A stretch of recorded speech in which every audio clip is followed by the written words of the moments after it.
Before I get into today's video, remember to follow me on Twitter. So my Twitter, the link is in the description below. You can also find me. My handle is @JacksonKruger. Come over, say hi, and anyways, back to your regularly scheduled video. All right, let's talk some Jacksonville Jaguars now. It's kind of a new era. The Urban Meyer era is over. We're now in the Doug Peterson era. Hey, he's won a Super Bowl. There's worse hires for sure.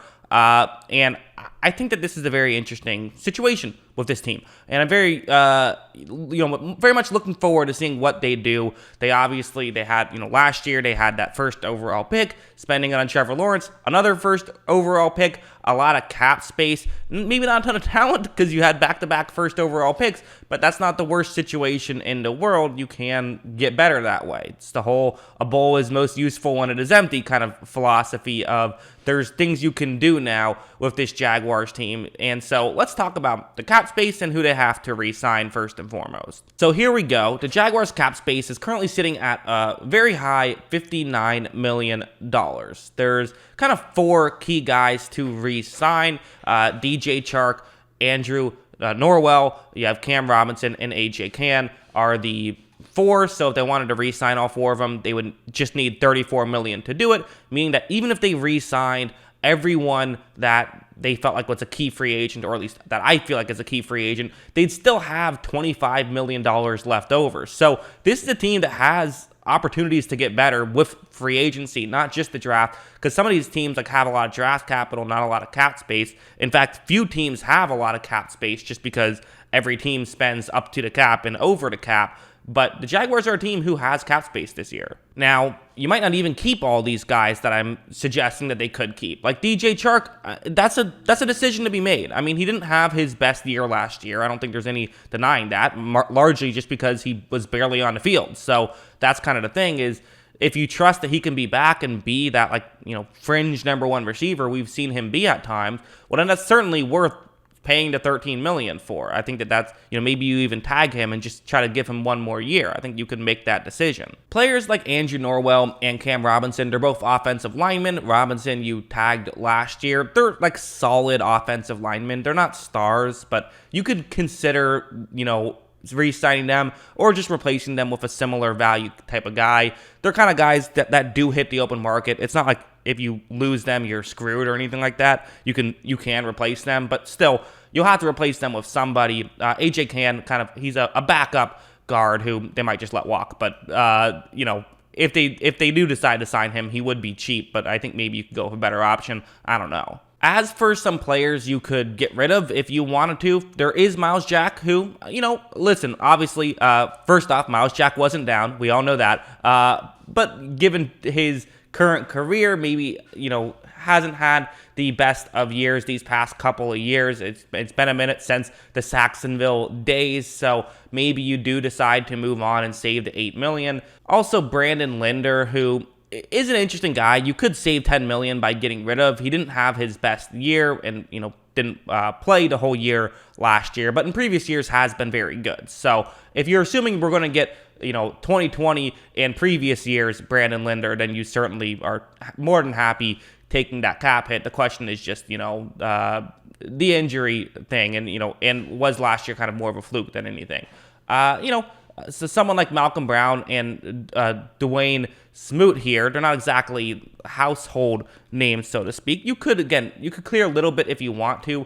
I don't know. Malcolm Brown didn't have a great season last year as an interior defensive lineman. He's had some good years, though, and for saving $3 million, is that a decision you have to make? I don't know. Also, Dwayne Smoot, again, kind of a rotational edge rusher guy who actually, had a pretty decent amount of snaps last year, 675 total snaps. So he got a decent amount of playing time, so maybe I'm underselling it. Probably a fine player. I don't think that you should move off of him necessarily. You could if you wanted to, but I probably would keep all these guys personally, but you could consider if you wanted to make a swing at a free agent, getting rid of one or two of these guys. Let's go over here now. So let's look at what they need to improve upon. This is their PFF grades for each positional category. The passing game, of course, Lawrence, I think it's fair to say was disappointing as a rookie. Now, again, that's not to say that the goal isn't for him to be good as a rookie. The goal is for him to be good have a great career. And so that rookie season, whatever, let's wash your hands of it.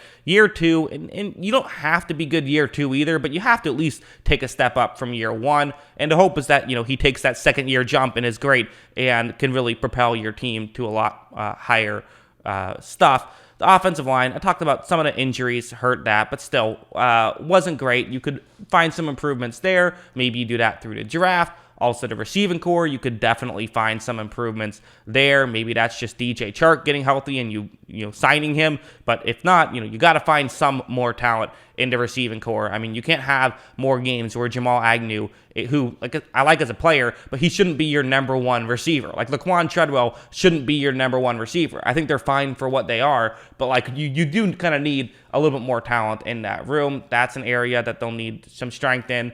The running game, before the James Robinson injury, it was fantastic. The PFF grades, was very good. So you also still have Travis Etienne, who you drafted last year and he didn't play. So the running game is fine.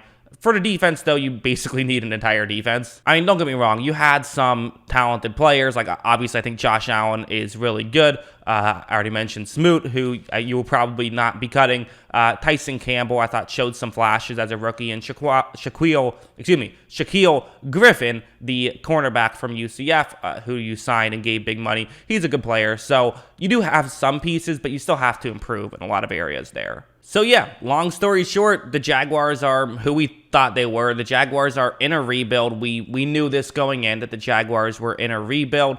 And it'll be interesting to see what exactly they decide to do with this rebuild. They have the tools. I think they should get some free agents signings. And hey, I mean, this wouldn't be the worst thing in the world, the worst team in the world to go after a receiver. If Chris Godwin hits the market, I would love that signing. Give your young quarterback a good wide receiver option. You have that cap space. Do it. Give him someone where he doesn't have to force the throw through tight windows because the windows aren't as tight. That's part of what makes a young quarterback make better decisions, is just give him bigger windows to throw through. And also, the offensive line, of course, could use some improvements as well. So I think, to me, I feel the same way about the Bears, and I feel the same way about the Jets as I do about the Jaguars. Help out your young quarterback. The situation you put Lawrence in last year was not what you should have put him in. That's okay. Just make something work here. Let's work here. Let's not keep that the same. And I think that's what they'll probably do. And again, you have all this draft capital as well, including the first overall pick.